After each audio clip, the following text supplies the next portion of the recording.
Good afternoon and thank you for joining us on BTV Global News at 12. My name is Temitope Oluwafemi. And now to the news in details. The fatal shooting of a U.S. citizen by Immigration and Customs Enforcement (ICE) agents in Minneapolis has intensified national concern and ignited sharp political backlash, becoming the second such killing in the city within weeks.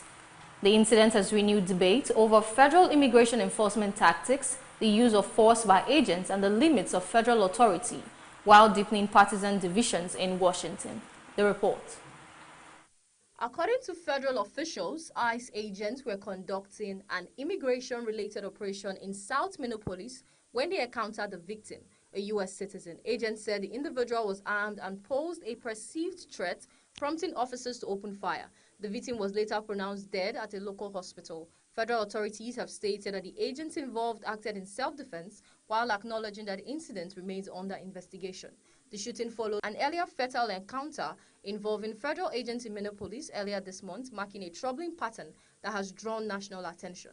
Civil rights groups, community leaders, and local officials have questioned the circumstances surrounding both incidents, calling for transparency, the release of body camera footage, and an independent investigation. Minnesota state leaders and Minneapolis city officials condemned the latest shooting, describing it as a tragic and avoidable loss of life. They expressed concern over the presence and conduct of federal immigration agents operating within the city and warned that aggressive enforcement action risk undermining public safety and community trust. Minnesota governor called for a full review of ICE operations in the state and urged federal authorities to cooperate fully with local and state investigations. The incident sparked protests in Minneapolis, with demonstrators gathering near the site of the shooting and outside federal buildings. Protesters demanded accountability and end to what they describe as a militarized immigration enforcement and protections of both immigrants and citizens caught up in federal operations. Similar demonstrations were reported in other major U.S. cities as the story gained national traction. Democrats in Congress reacted swiftly and forcefully, with several lawmakers accusing ICE of excessive use of force and a lack of oversight. Party leaders said the shooting highlights deeper systemic problems within immigration enforcement agencies and renewed calls for reforms, including stricter rules on the use of deadly force. Some Democratic lawmakers warned they may oppose or delay future Department of Homeland Security funding unless changes are made, raising the possibility of a broader budget confrontation. While many GOP leaders defended ICE agents and emphasized the dangers faced by law enforcement officers, some Republicans expressed unease over the killing of a U.S. citizen and called for a thorough and transparent investigation. A small number of Republican lawmakers said maintaining public confidence in federal law enforcement requires clear answers about how and why lethal force was used. The White House defended the actions of federal agents, reiterating support for strict immigration enforcement and placing blame on local officials for what it described as uncooperative policies. Administration officials argued that agents must be able to protect themselves during operations, but they said they would review the findings of any investigation once completed. As investigations continue, the Minneapolis shooting has become a flashpoint in the national conversation over immigration policy, civil liberties, and law enforcement accountability. With the country heading deeper into a political charged period, the fallout from the incident is expected to shape debate over federal power, public safety, and immigration enforcement in months ahead. Temitope Oluwafemi reporting for BTV News.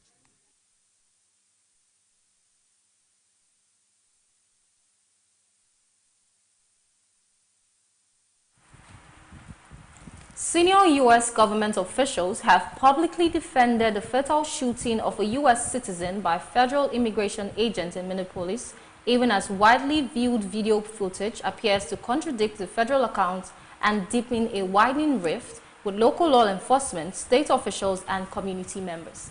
The report.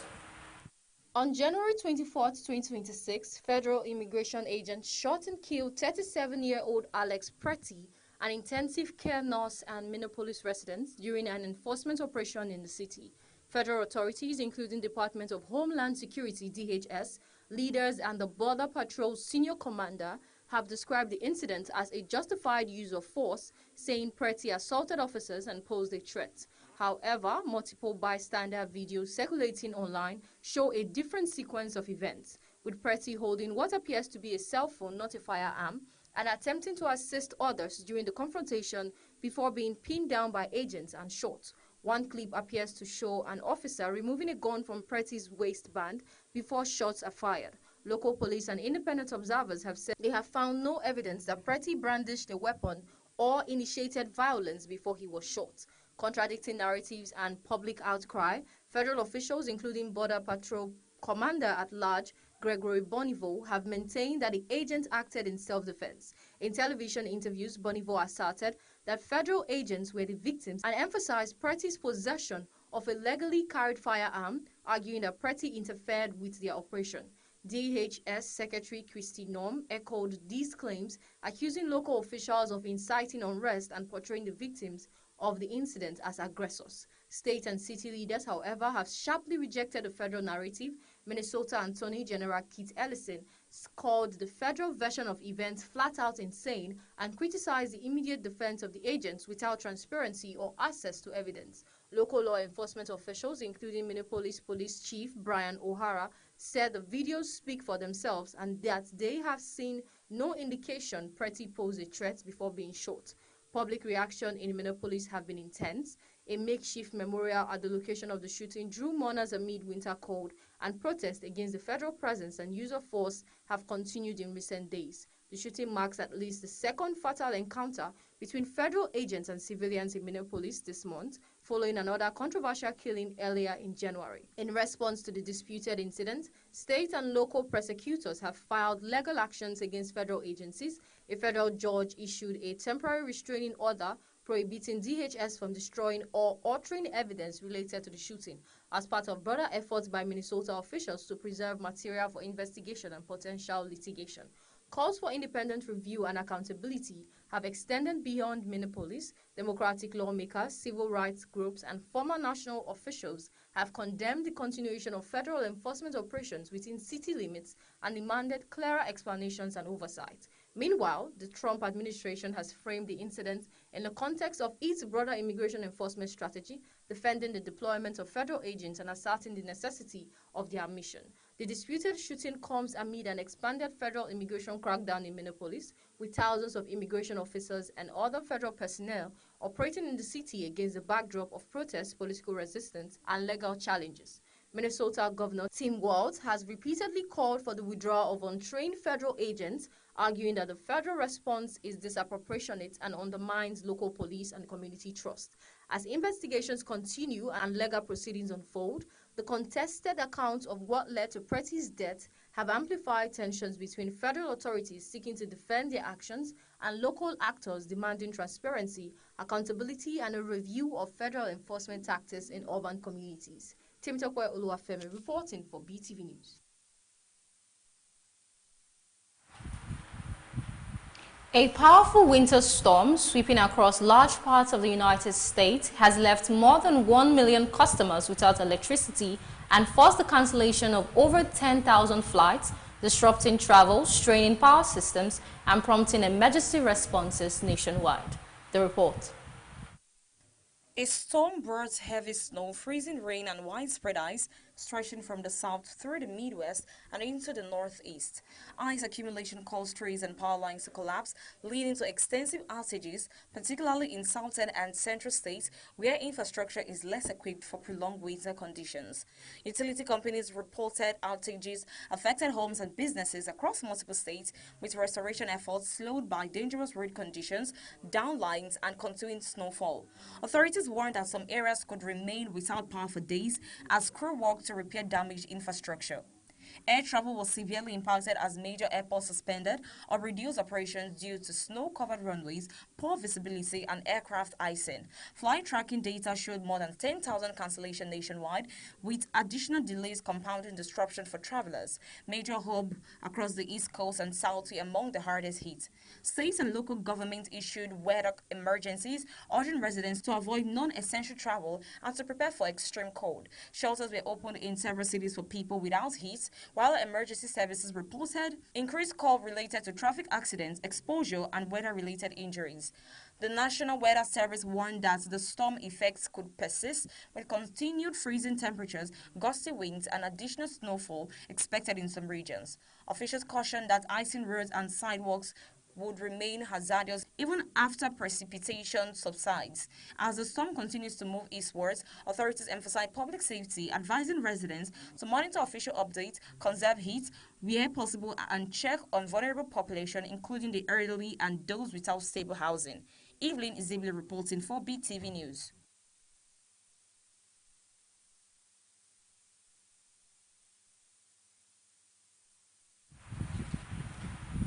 Myanmar's military ruler, Senior General Min Aung, on Sunday brushed aside international criticism of the country's controversial general election as the final round of voting took place, with his allied Union Solidarity and Development Party, USDP, already assured of a dominant parliamentary majority from earlier rounds. The report. The election, the first since the military seized power in a 2021 coup that ousted the civilian government of Nobel laureate Aung San Suu Kyi, has been widely condemned by foreign governments, rights groups, and the United Nations as neither free nor fair.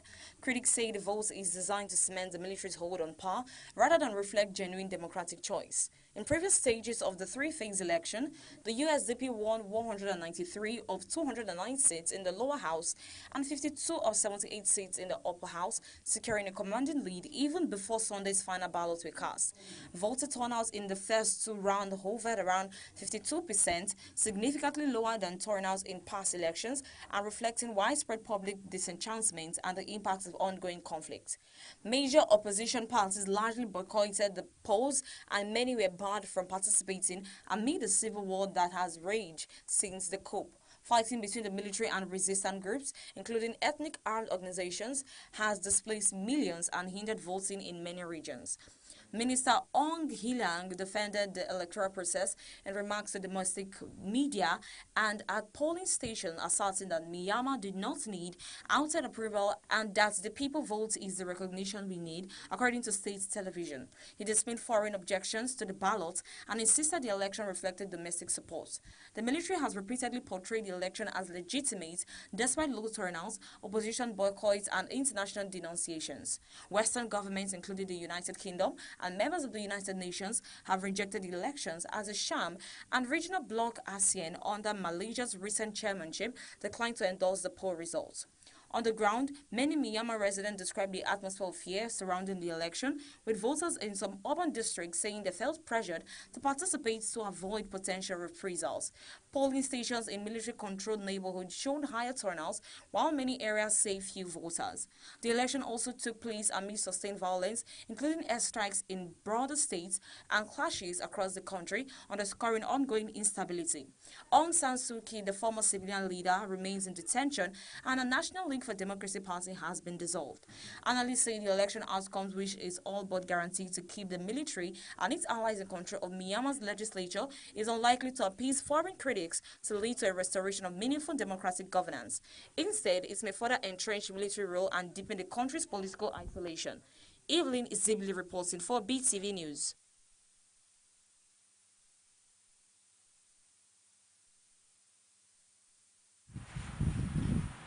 Rescue teams recovered 5 bodies on Sunday after a fire engulfed a furniture shop in the Napoli area of Hyderabad, southern India.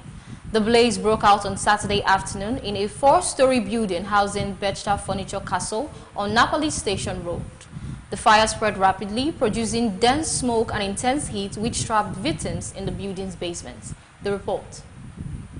Firefighters and emergency responders worked through the night before locating and recovering the deceased, which included 2 children, a woman and 2 men. The bodies were taken to Osmania General Hospital for post-mortem examinations. Authorities identified the victims as Akil 7 and Pranit 11, the sons of the building's watchman, Mohammed Imitsiaz 26, a store employee, Said Habib 40, an auto trolley driver, and Baby Bagum 44, who worked at the site. Officials said the victims likely died due to smoke inhalation. The Telangana Fire and Disaster Response Department described the incident as a case of criminal negligence, citing the illegal use of the basement for storage of materials and as accommodation, despite regulations permitting it only for parking. A criminal case has been registered against the shop and building owner, and investigators are examining the fire's cause, including possibilities such as a short circuit.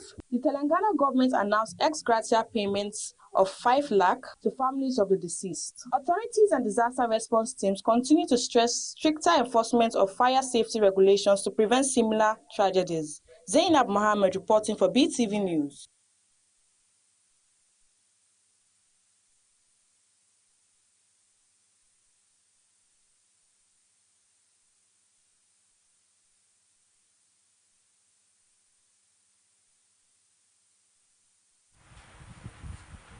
Federal immigration agents shot and killed a 37-year-old U.S. citizen in Minneapolis on Saturday, sparking protests and renewed criticism from local and state officials. The incident marks the second fatal encounter involving federal agents in the city this month. The report. The victim, identified as Alex Pratty, an intensive care nurse and longtime Minneapolis resident, was killed during an enforcement operation carried out by the federal immigration personnel. Authorities claim the agents acted in self-defense, asserting that the individual posed a threat and resisted their operation. However, bystander video circulating online appears to contradict the federal account, showing Pratty holding what seems to be a cell phone rather than a firearm and attempting to assist others before being shot. Minneapolis Police Chief Brian O'Hara stated that the local investigators found no evidence indicating Pratty initiated violence against the agent. State officials, including Minnesota Attorney General Kate Ellison, denounced the federal narrative as misleading. Ellison called the immediate defense of the agents without transparent evidence unacceptable and emphasized the need for a full independent investigation. The killing triggered protests in the city, with demonstrators demanding accountability and the removal of federal enforcement agents from Minneapolis. The incident has drawn widespread attention amid concern over federal policing tactics and the use of lethal force without city limits. Federal officials, including DHS and Border Patrol leaders, defended the agent's action, reiterating that their personnel faced a dangerous situation and acted appropriately. DHS Secretary Kristi Noem described criticism of the operation as politically motivated, asserting that the agency operates within legal authorities. Local authorities confirmed that federal and state investigations are ongoing. A federal judge issued a temporary order prohibiting destruction or alteration of evidence related to the shooting, ensuring that both video footage and agency reports are received for review. The incident has intensified tensions between federal law enforcement and Minneapolis city officials, who have repeatedly called for oversight of federal operations, urging that deployments have disrupted community trust and public safety. Civil rights groups and lawmakers have also demanded clarity, citing the growing number of confrontations between federal agents and civilians in urban areas. As investigations continue, residents and officials await answers regarding the circumstances of Pratty's death and the broader implications of federal enforcement practices in the city. Favor Kolawole reporting for Beetv News.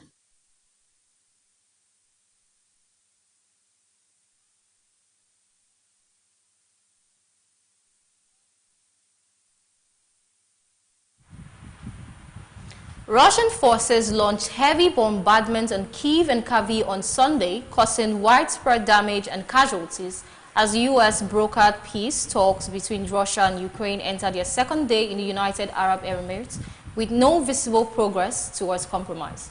The report. According to Ukrainian authorities, Russian missiles struck residential areas and infrastructure in both cities, resulting in multiple civilian injuries and localized power outages. Emergency services in Kyiv reported that at least dozens of buildings sustained damage, while in Kharkiv, several apartment blocks and transportation hubs were hit.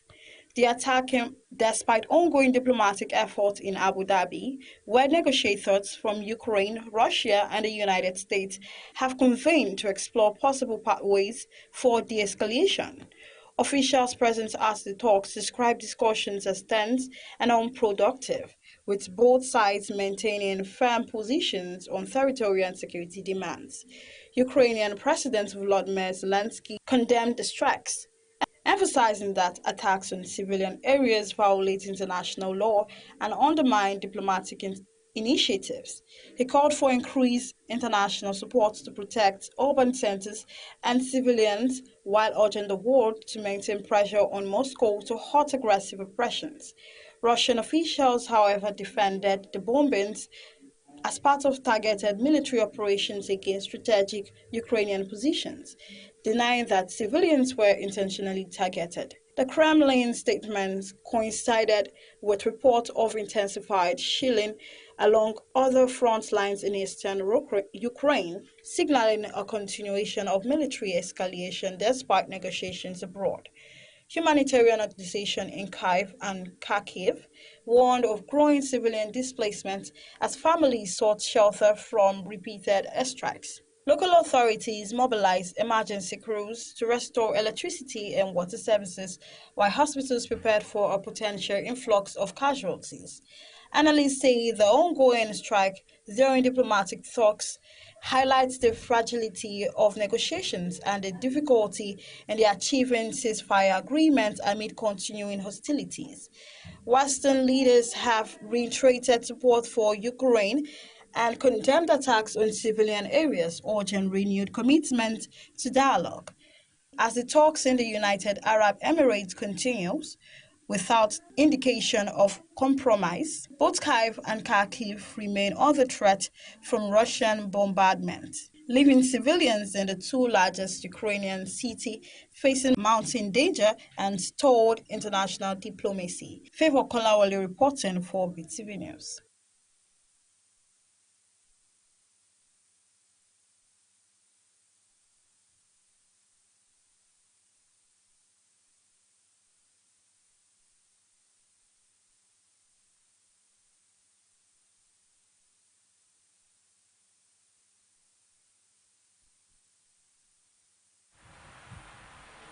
You're still watching BTV Global News at 12. We'll be going on a short break. Do stay with us.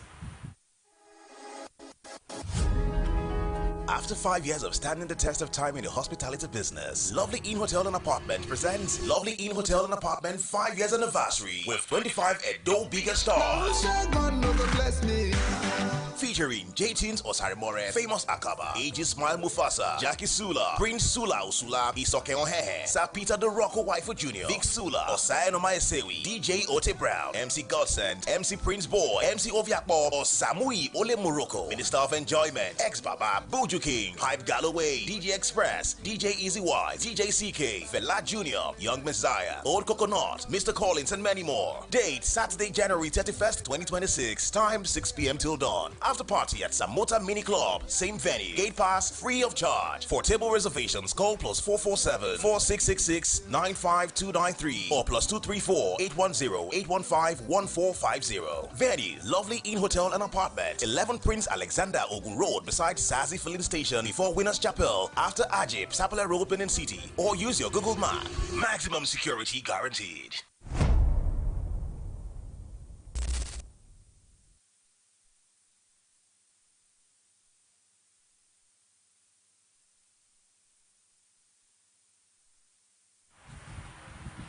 Welcome back and thanks for staying with us. And now to the world of business. The real value of employees' earnings fell sharply by about 2.79 trillion naira in 2024 to 25.48 trillion naira, indicating that workers became poorer as inflation wiped out gains from higher nominal pay Data from the Central Bank of Nigeria shows. The report. In contrast, GDP data at current purchasers' prices show that compensation of employees rose nominally by 18.43% to 75.59 trillion naira in 2024 from 63.83 trillion naira in 2023. These figures mean that when adjusted for inflation, take-home pay for Nigerian workers decreased despite earning more naira, representing a significant loss in purchasing power during the year. Abia partners NCRIB to deepen insurance awareness. The governor of Abia State, Dr. Alex Oti, has said that he has set up a working committee within his government to collaborate with the Nigerian Council of Registered Insurance Brokers on creating awareness about insurance in the state. The disclosure was made during a business visit by the president of the NCRIB, Mrs. Ekwoma Eziebe, alongside a delegation from the council to the Abia State governor.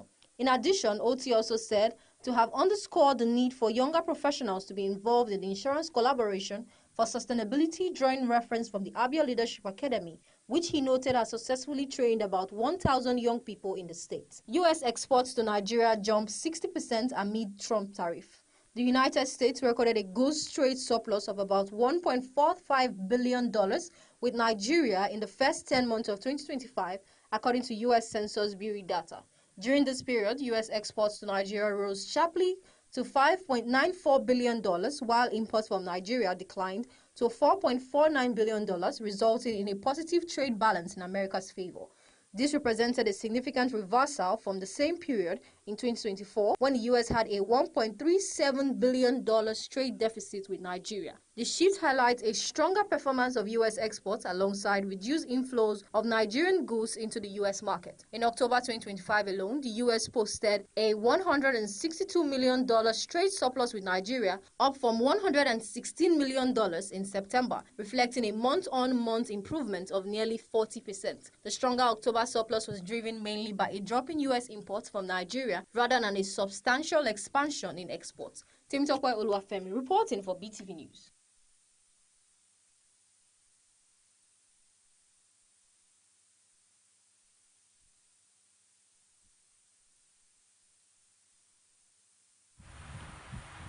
And now to the entertainment world. A Nigerian medical doctor, Dr. Sina, has publicly reacted to a viral miracle video involving Pastor Chris Oyakhilome, stating that based on medical facts, he does not believe the incident qualifies as a miracle. A video of Pastor Chris Oyakhilome healing some people who were reportedly unable to walk had initially made the rounds, stirring different reactions. The report.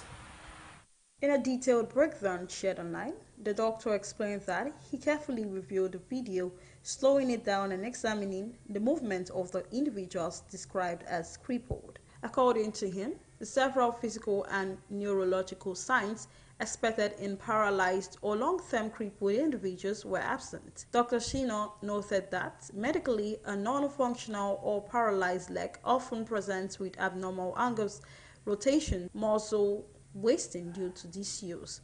However, he claimed these features were not evident in the video, while emphasizing that he believes in miracles as a Christian. Dr. Sina maintained that, from a medical standpoint, the video did not provide sufficient evidence to conclude that a genuine miracle had taken place. He encouraged viewers to slow down the footage themselves and consult medical professionals for further evaluation.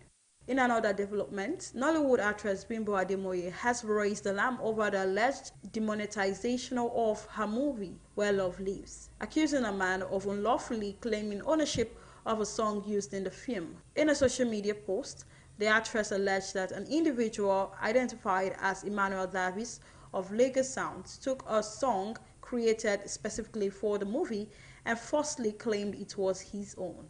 She explained that the song was composed by an artist named Uzo Somli for the film and was never released publicly in order to prevent piracy. According to Ademoye, the man allegedly uploaded the song online, claimed copyright ownership, and proceeded to take over the monetization of Where Love Lives, thereby earning revenue from the movie without authorization. The actress stressed that she would never lay claim to what does not belong to her and vowed to pursue the matter until the individual involved is held accountable. Popular on-air personality Dotun has reacted to the recent reconciliation between Nollywood actress Tonto Dike and her ex-husband Olakunle Churchill. Reacting to Tonto's forgiveness message, Dotun stated that, in his view, Tonto is not the victim in the situation. Despite the public display of reconciliation, according to him, if forgiveness truly needs to happen, Churchill is the one who deserves it after years of damaging narratives and public accusations. Dotun acknowledged that Tonto was part of the marriage, but criticized what he described as the lack of depth in her forgiveness message. He stressed that it failed to address the long-term impact of the allegations made against Churchill and the damage they caused to his public image. Dotun concluded that forgiveness goes beyond words, especially when public stigma is involved. Favour Kolawole reporting for Beetv News.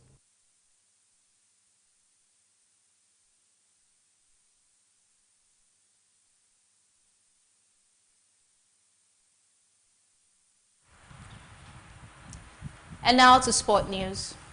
Nigeria's bid to continue their remarkable run at the 2026 Nigeria's Men's Handball Championship suffered a setback on Sunday as they were narrowly defeated by Angola in their opening match of the main round. The Golden Arrows, who had topped Group A with commanding victories over Algeria, Zambia and host Rwanda, went down 24-27 at the Kigali BK Arena yesterday, leaving their hopes of a semi-final berth and early qualification for the 2027 IHF Men's World Championship hanging in the balance. The match began with Nigeria struggling to contain a determined Angolan side. At halftime, the Arrows trailed 11-14 after conceding a series of well-taken goals.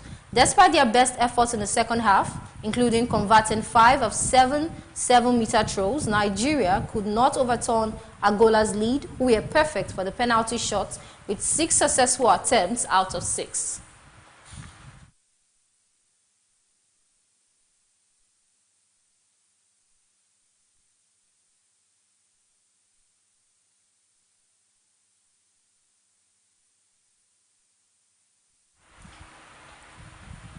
Many thanks for staying with us on Beetv Global News at 12. My name is Temitope Oluwafemi.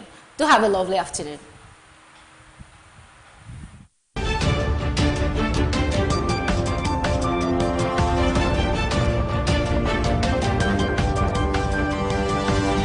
Audio